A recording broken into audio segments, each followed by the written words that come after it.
बिस्मिल्लाहिर्रहमानिर्रहीम अस्सलाम वालेकुम। मैं हूँ फ़रिया सलीम और आप देख रहे हैं मिनहादी फूड रेसिपीज़। तो जी मैं आपके लिए लेकर आई हूँ आज हम देसी लोगों की जान मटन पाई की रेसिपी। बहुत ही आसान, क्विक और ज़बरदस्त रेसिपी लेकर आई हूँ मैं आपके लिए। वीडियो को देखिएगा एंड तक ताकि आप भी बना सकें परफेक्ट रेसिपी। तो वक्त ज़ाय किए बिना फटाफट से रेसिपी स्टार्ट करते हैं। तो जी मैं प्रेशर कुकर में पाए बना रही हूँ, तो इसके लिए मैंने एक प्रेशर कुकर लिया है और ये एक बकरे के 4 पाए हैं। 4 ही होते हैं वैसे, लेकिन मैंने वैसे बताया कि कम नहीं है या ज़्यादा नहीं है। प्रेशर कुकर में मैं इसलिए बता रही हूँ क्योंकि इसमें कम से कम टाइम लगता है। आप 40 से 45 मिनट में जो है ना वो मटन पाए ज़बरदस्त से तैयार कर लेते हैं।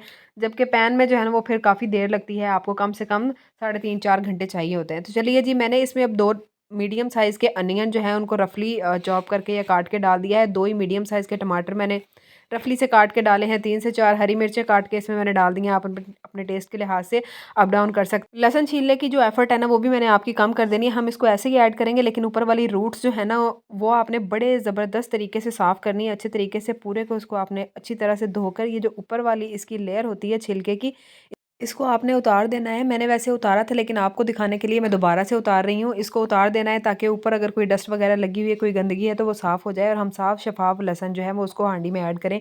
एक बड़ी इलायची मैंने इसमें ऐड कर दी है। 2 छोटे-छोटे सिनेमन स्टिक्स यानी कि दालचीनी के टुकड़े मैंने इसमें डाल दिए हैं।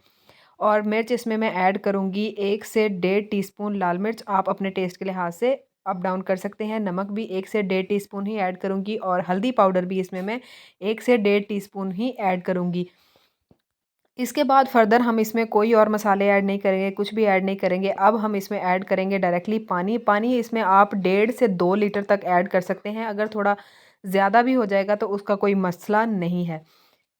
उसके बाद आपने इसको अच्छा सा मिक्स देना है और इसको कवर करके फिर हमने पकाना है तकरीबन आधे घंटे के लिए। अगर आधे घंटे में जो है वो पाए अच्छी तरह से टेंडर नहीं होते या आपकी पसंद के मुताबिक टेंडर नहीं होते, तो आप इसको मज़ीद 5 से 10 मिनट और प्रेशर कुकर को बंद करके चला सकते हैं। लेकिन फ़िल वक्त मैं इसको आधे घंटे के लिए मीडियम टू हाई फ्लेम के ऊपर रखूँगी।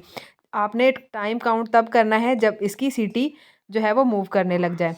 जब आधा घंटा कंप्लीट हो जाए तो नॉर्मली सारे एहतियात के साथ आपने प्रेशर कुकर को खोलना है और इंशाल्लाह जिस तरह से यहाँ पर पाए टेंडर हो गए हैं आपके पास भी हो जाएंगे। अगर नहीं हुए तो मज़ीद आप इसको थोड़ी देर के लिए बंद करके दोबारा चला सकते हैं। जो लहसुन इसमें मैंने डाला था साबुत, उसको निकाल के साइड पर ठंडे होने के लिए रख देते हैं। बाद में मैं आपको बताती हूँ कि उसका क्या करना है। लहसुन जब आप निकाल लेंगे तो उसके बाद आपने सारे इसके अंदर से पाए और जो प्याज टमाटर वगैरह हमने डाले थे वो सारे आपने निकाल के किसी पैन में शिफ्ट कर देने हैं। और जो यखनी है उसकी या उसमें जो पानी बच गया है पाए का, वो आपने प्रेशर कुकर में ही रहने देना है। जब हम सारे पाए बाकी इंग्रेडिएंट्स के साथ निकाल के कढ़ाई में डाल लेंगे तो आपने आधे कप से भी कम जो है ना वो इसमें ऑयल डालना है। चाहें तो आधा कप भी डाल सकते हैं, लेकिन इनकी अपनी चिकनाई काफ़ी होती है, तो आधे कप से थोड़ा सा कम ही आप डालें इसमें और इसको अच्छी तरह से भूनें। और इस स्टेज पर आप अगर नमक मिर्च वगैरह और ऐड करना चाहते हैं, आपके लिहाज से कम है, तो आप और भी यहाँ पर ऐड करके इसको भून सकते हैं। और ये वो लहसुन है जो ठंडा हो चुका है, हमने जो पकाया था पायों के साथ, इसको इस तरह से आप प्रेस करेंगे पकड़ के, तो सारा इसमें जो है वो छिलकों के अलावा लहसुन का गूदा जो है वो बाहर आ जाएगा और ये बिल्कुल खाली हो जाएगा। तो सारे लहसुन को इसी तरह से मैंने इसमें ऐड कर लिया है। अब हमने इसको भूनना है और बहुत ही अच्छी तरह से भूनना है। अच्छा जी, मैंने पाए इतने टेंडर किए हैं कि पाए अच्छी तरह से टेंडर हो गए हैं, लेकिन हड्डियों से अलग नहीं हुए। लेकिन कुछ लोग पाए इस तरह के पसंद करते हैं कि हड्डियों के साथ गोश्त बिल्कुल भी ना हो और पूरा गलकर जो है ना वो यखनी या शोरबे में शामिल हो जाए। तो आप अगर चाहें तो आप उस लेवल तक भी पाए को टेंडर कर सकते हैं, लेकिन मैंने अपनी पसंद के लिहाज से इसको इतना ही टेंडर किया है। अब जब मैं इसको अच्छी तरह से भून लूँगी 3 से 4 मिनट लगाकर, कोई कसर नहीं छोड़नी है आपने भुनाई में।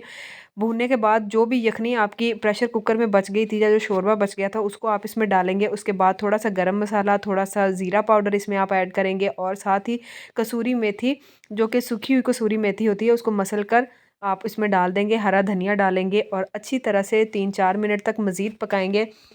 शोरबे की जो क्वांटिटी है वो भी आप अपने मर्ज़ी से रख सकते हैं, चाहे तो कम कर लें। वैसे इसकी जो है ना सारी लज़्ज़त जो है वो इसकी ग्रेवी या इसकी करी में ही होती है, इसलिए इसको आप बहुत ज़्यादा ड्राई नहीं कीजिएगा। इसको 3 से 4 मिनट पकाने के बाद ये देखिए मज़ेदार से पाए जो है ना वो रेडी हो गए हैं। तो उम्मीद करती हूँ आपको मेरी रेसिपी पसंद आई होगी। एक दफ़ा ज़रूर ट्राई कीजिएगा, बहुत मज़ेदार है, आसान है, बिल्कुल कम इंग्रेडिएंट्स में जो है ये बन जाती है। तो चलिए हम इसको डिश आउट कर लेते हैं।